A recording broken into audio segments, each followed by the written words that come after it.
तो hello everyone.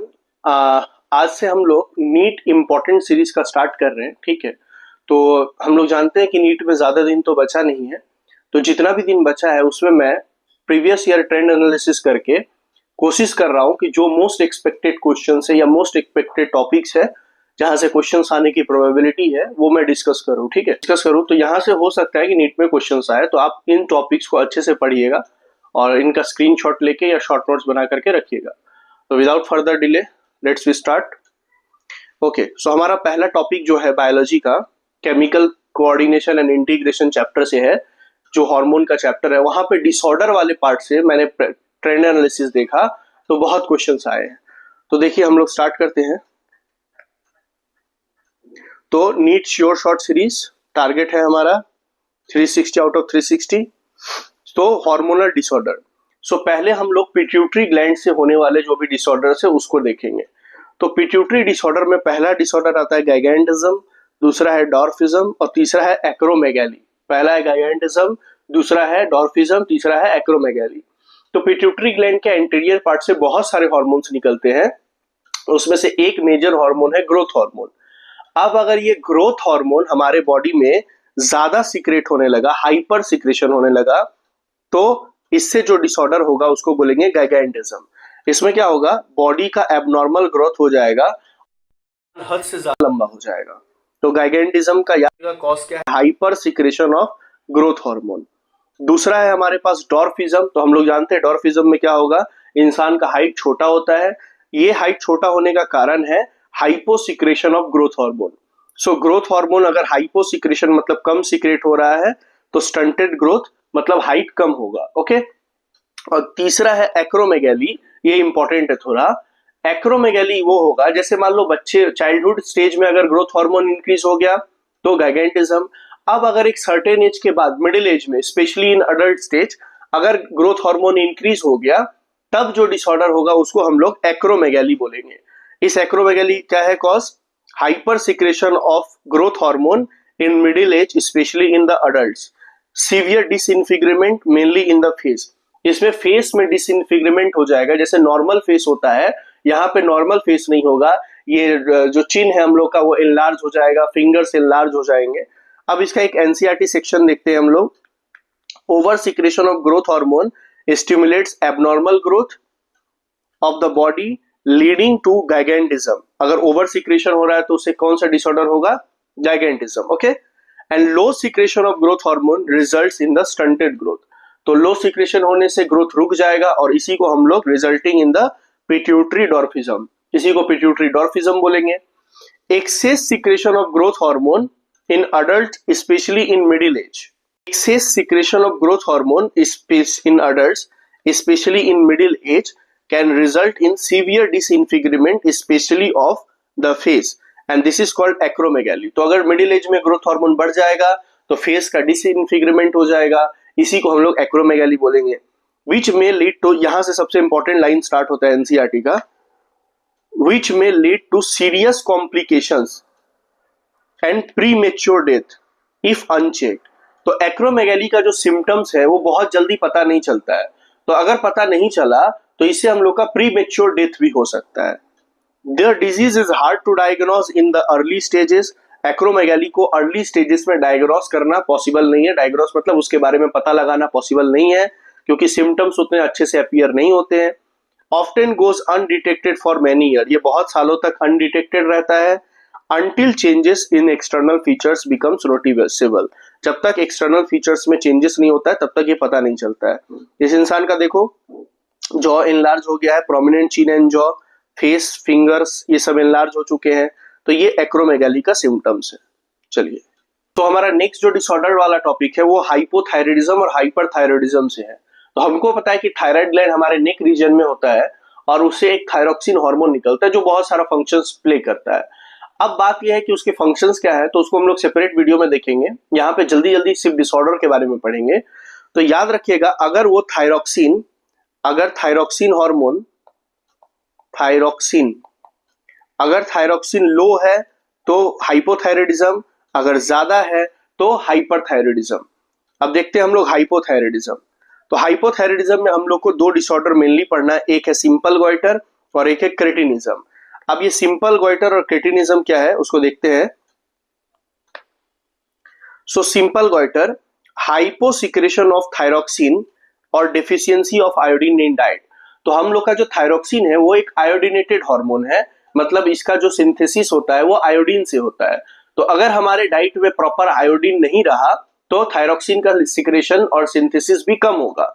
इसके वजह से हाइपोथायराइडिज्म होगा और इस कारण से जो थायराइड ग्लैंड है वो एनलार्ज हो जाएगा, और एनलार्ज होने को ही हम लोग सिंपल गॉइटर बोलते हैं। So enlargement of thyroid gland, neck swelling हो जाएगा, गला फूल के बाहर आ जाएगा, इसको सिंपल गॉइटर बोलते हैं। तो what is the cause of simple goitre? Hypothyroidism और hyposecretion of thyroxine. Next disorder है क्रेटिनिज्म। क्रेटिनिज्म में क्या होगा? Hypothyroidism during pregnancy. अब अगर एक प्रेग्नेंट वुमन है और वो आयोडीन डेफिशिएंट है, जो अपने डाइट में आयोडीन कम ले रही है, तो उनमें हाइपोथायराइडिज्म होगा, बट इसका इफेक्ट उनके बच्चे में देखने को मिलेगा। कैसे? जो बच्चा है उसका डेवलपमेंट एंड मैच्योरेशन डिफेक्ट आ जाएगा, ठीक से मैच्योर नहीं होगा, डेवलपमेंट नहीं होगा of growing baby leading to. अब उस बेबी में क्या क्या सिम्टम्स देखने को मिलेगा, यहां से स्टेटमेंट बेस्ड क्वेश्चंस आते हैं। स्टंटेड ग्रोथ, मतलब ग्रोथ रुक जाएगा। मेंटल रिटार्डेशन, हम लोग का हाइट छोटा वाला डॉर्फिज्म, वहां पे एक इंसान अगर हाइट छोटा है but mentally physically sexually active है, बट क्रेटिनिज्म में हाइट छोटे होने के साथ साथ ये बच्चे मेंटली रिटार्डेड होते हैं। उसके बाद इनका इंटेलिजेंट क्वोशिएंट लो होता है, लो आईक्यू होता है। स्किन इनका एबनॉर्मल होता है, मतलब हमेशा झुर्रियां झूले रहते हैं। उसके बाद डीप म्यूटिज्म, ये लोग गूंगे बहरे होते हैं। तो ये फॉलोइंग सिम्टम्स से नीट में बहुत बार स्टेटमेंट बेस्ड क्वेश्चन आया है, तो ये सारे स्टेटमेंट एनसीईआरटी से लिए गए हैं, इसको ध्यान से पढ़िएगा। अब एक लाइन जो बार बार मिस हो जाता है कि अगर कोई अडल्ट वुमेन है उसमें अगर हाइपोथायराइडिज्म हो रहा है, मतलब थायरोक्सिन का कमी है, तो उनका मेंस्ट्रुअल साइकिल इरेगुलर हो जाएगा। ये भी स्टेटमेंट में आया हुआ है, क्वेश्चन है। सो हाइपोथायराइडिज्म इन अडल्ट वुमेन, ठीक है, can cause menstrual cycles becomes irregular. So hypothyroidism हम लोग देख लिए, अब हमारा है हाइपरथायराइडिज्म। सो हाइपरथायराइडिज्म क्यों होगा? तो सबसे पहला बात है कि हाइपरथायराइडिज्म का कॉज क्या है। तो हाइपरथायराइडिज्म मतलब अगर हमारे थायराइड ग्लैंड में, ये एस शेप का हमारा थायराइड ग्लैंड होता है, अगर इस थायराइड ग्लैंड में ऐसे नोड्यूल्स फॉर्मेशन हो जाए या इस थायराइड ग्लैंड में कैंसर हो जाए, तो due to cancer of the thyroid gland और due to development of the nodules, अगर कैंसर हो जाए और नोड्यूल फॉर्मेशन हो जाए, तो rate of synthesis and secretions of the thyroid hormone is increased. तो अगर ये सब हो जाएगा तो थायरोक्सिन हार्मोन पहले कम बन रहा था, अब ज्यादा बनेगा, ओवर प्रोडक्शन हो जाएगा, जिससे क्या होगा? Abnormal high levels leading to a condition called hyperthyroidism. तो थायरोक्सिन का लेवल हाई होने से हाइपरथायराइडिज्म होगा, which adversely affects the body physiology. ये हमारे बॉडी के फिजियोलॉजी को अफेक्ट करेगा। अब इसमें एक ही एग्जांपल दिया हुआ है, exophthalmic goitre. Exophthalmic goitre is a form of hyperthyroidism characterised by enlargement of the thyroid gland. इसमें थायराइड ग्लैंड एनलार्ज हो जाएगा, protrusion of the eyeballs, eyeballs बाहर के और बल्ज आउट हो जाएगा, ऐसा लगेगा कि आई बॉल्स बाहर की तरफ निकला हुआ है। इंक्रीज बीएमआर, हमारा थायरोक्सिन हार्मोन जो है वो बीएमआर रेगुलेशन में हेल्प करता है। तो अगर थायरोक्सिन ज्यादा हो जाएगा तो बीएमआर भी बढ़ जाएगा, जिससे क्या होगा? वेट लॉस होगा, और इसी को हम लोग ग्रेव डिजीज भी बोलते हैं। सो हाइपरथायराइडिज्म से एक्सोप्थेल्मिक गॉइटर, और इसी का एक और दूसरा नाम है ग्रेव्स डिजीज। अब हमारे नेक्स्ट डिसऑर्डर पर बढ़ने से पहले कुछ टॉपिक मेरे को बताना है, जस्ट शॉर्ट इंट्रो। हमारा पैंक्रियास एक मिक्स ग्लैंड है, और इस पैंक्रियास में दो सेल होता है, एक अल्फा सेल और एक बीटा सेल। अल्फा सेल से एक हार्मोन निकलता है जिसको हम लोग ग्लूकागॉन बोलते हैं, और बीटा से एक हार्मोन निकलता है जिसको इंसुलिन बोलते हैं, इंसुलिन। अब ये ग्लूकागॉन और ये इंसुलिन मिल करके ब्लड ग्लूकोज लेवल को मेंटेन रखते हैं, ब्लड ग्लूकोज लेवल इसको मेंटेन करते हैं, ब्लड ग्लूकोज लेवल को मेंटेन करते हैं। उसमें से इंसुलिन हार्मोन क्या करता है? ब्लड में ग्लूकोज के लेवल को कमाता है, ठीक है, और ये क्या करता है? ब्लड में ग्लूकोज के लेवल को, ग्लूकोज को बढ़ाता है। तो glucagon increase in the blood glucose level और insulin decrease the blood glucose level. अब अगर इस इंसुलिन का हाइपोसिक्रेशन हो जाए, हाइपोसिक्रेशन माने लेस हो जाए, तो क्या लगता है? ब्लड में ग्लूकोज बढ़ जाएगा, ब्लड में ग्लूकोज बढ़ जाएगा। इस कंडीशन को हम लोग हाइपरग्लाइसीमिया कहते हैं। क्या कहते हैं? हाइपरग्लाइसीमिया। तो अगर ब्लड में ग्लूकोज का लेवल बढ़ गया तो इसको हाइपरग्लाइसीमिया बोलेंगे। क्यों बढ़ेगा? क्योंकि ब्लड से ग्लूकोज को कम करने वाला हार्मोन ही हमारे बॉडी में नहीं हो रहा है, insulin.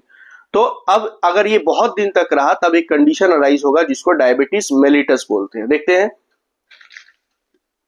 So prolonged hyperglycemia leads to a complex disorder called diabetes mellitus. अब ये complex disorder का नाम क्या है? Diabetes mellitus, which is associated with loss of glucose through urine. अब हमारे ब्लड में ग्लूकोज बढ़ गया है तो उसको कहीं ना कहीं से तो एलिमिनेट करना पड़ेगा। तो हमारा बॉडी उसको हमारे यूरिन के माध्यम से शरीर से बाहर निकालेगा। तो यूरिन में ग्लूकोज आ जाएगा जिसको ग्लाइकोज यूरिया भी बोलेंगे। And formation of harmful compound known as ketone body का फॉर्मेशन होगा। And diabetic patients are successfully treated with insulin therapy. तो जिनको डायबिटीज हुआ है ऐसे पर्सन्स को इंसुलिन थेरेपी देना पड़ेगा। इसका थेरेपी और इंसुलिन कैसे बनेगा ये हम लोग बायोटेक्नोलॉजी एप्लीकेशंस में पढ़ते हैं। अब एक और लास्ट डिसऑर्डर है एड्रिनल ग्लैंड से रिलेटेड। तो हम लोग जानते हैं, यहाँ पे कहीं जगह है, हाँ, हम लोग जानते हैं कि हमारा एड्रिनल ग्लैंड कुछ ऐसा होता है। इसके बाहर वाले पार्ट को हम लोग कॉर्टेक्स बोलते हैं और अंदर वाले पार्ट को मेडुला बोलते हैं। अब इस कॉर्टेक्स वाले पार्ट से 3 हार्मोन निकलते हैं, ग्लूकोकॉर्टिकॉइड्स, मिनरलोकॉर्टिकॉइड्स और सेक्स कॉर्टिकॉइड्स। इसमें से अगर ग्लूकोकॉर्टिकॉइड्स और स्पेशली कॉर्टिसोल इसका लेवल अगर कम हो जाए तो हमको एडिसन्स डिजीज हो जाता है। कौन सा डिजीज होगा? डिसऑर्डर होगा एडिसन्स। आइए देखते हैं। सो अंडर प्रोडक्शन मतलब कम हो रहा है of hormones by adrenal cortex, medulla का नहीं है, ध्यान रखिएगा। तो adrenal cortex alters carbohydrate metabolism, carbohydrate का मेटाबॉलिज्म नहीं हो पाएगा तो कॉजिंग एक्यूट वीकनेस, इसमें एक्यूट वीकनेस हो जाएगा। Fatigue leading to disease called Addison's disease, इसमें फैटिग हो जाएगा बॉडी, वीकनेस हो जाएगा, ऐसे डिजीज को एडिसन्स डिजीज बोलते हैं। अब आइए एक क्वेश्चन हम लोग करते हैं। यहाँ पे देखिए मैच द फॉलोइंग में दिया हुआ है पिट्यूटरी ग्लैंड। अब इससे रिलेटेड एक और हमको डिसऑर्डर बताना है लास्ट। उस डिसऑर्डर का नाम है, यहीं पे बता देते हैं, डायबिटीज इंसिपिडस। डायबिटीज 2 तरह का होता है, एक मेलिटस और एक डायबिटीज इंसिपिडस। तो पिट्यूटरी ग्लैंड के पोस्टीरियर पार्ट से एक हार्मोन निकलता है जिसका नाम है एंटी डायूरेटिक हार्मोन। ये anti diuretic hormone water absorb करने में हेल्प करता है, रीनल ट्यूब्यूल से वाटर एब्जॉर्ब करने में हेल्प करता है और यूरिन को कंसंट्रेट करता है। अब अगर एडीएच हार्मोन लो सिक्रेशन हो, कम हो जाए तो यूरिन फ्रीक्वेंटली रिलीज होगा और हमारे बॉडी से वाटर का लॉस भी बहुत ज्यादा होगा। तो अगर फ्रीक्वेंट यूरिनेशन होता है तब एक डायबिटीज होता है, इसको डायबिटीज इंसिपिडस बोलते हैं। तो हम लोग को बस याद रखना है कि डायबिटीज इंसिपिडस पिट्यूटरी से रिलेटेड है और कौन से हार्मोन के हाइपोसिक्रेशन से होगा? एडीएच हार्मोन अगर कम हो रहा है तो उससे डायबिटीज इंसिपिडस होगा। अब आइए ये क्वेश्चन करते हैं। सो इस क्वेश्चन में पिट्यूटरी ग्लैंड है तो पिट्यूटरी ग्लैंड डायबिटीज इंसिपिडस, उसके बाद थायराइड ग्लैंड है तो थायराइड ग्लैंड अभी हम लोग देखे थे ग्रेव्स डिजीज, एड्रिनल ग्लैंड है तो एडिसन्स डिजीज, पैंक्रियाज है तो डायबिटीज मेलिटस। अब देखते हैं कौन सा ऑप्शन सही है। ये गलत, ये गलत, ये भी गलत, ये सही। ठीक है, इस क्वेश्चंस को वीडियो पॉज करके आप लोग सॉल्व करिएगा और आंसर्स कमेंट में। तो आई होप आपको लेक्चर समझ में आया होगा। तो मेरे से जितना पॉसिबल होगा मैं फ्रीक्वेंटली लेक्चर्स ला रहा हूँ। ओके, तो आप लोग और भी जिन टॉपिक्स का डिमांड है आपका कमेंट करिएगा, मैं उन टॉपिक्स पे बनाऊंगा जो चैप्टर का 1 शॉट चाहिए या शॉर्ट में रिवीजन चाहिए। ओके ठीक है, तो शेयर करिए और लाइक कर दीजिए और जो भी ये आंसर कमेंट में करिए। ठीक है, बाय।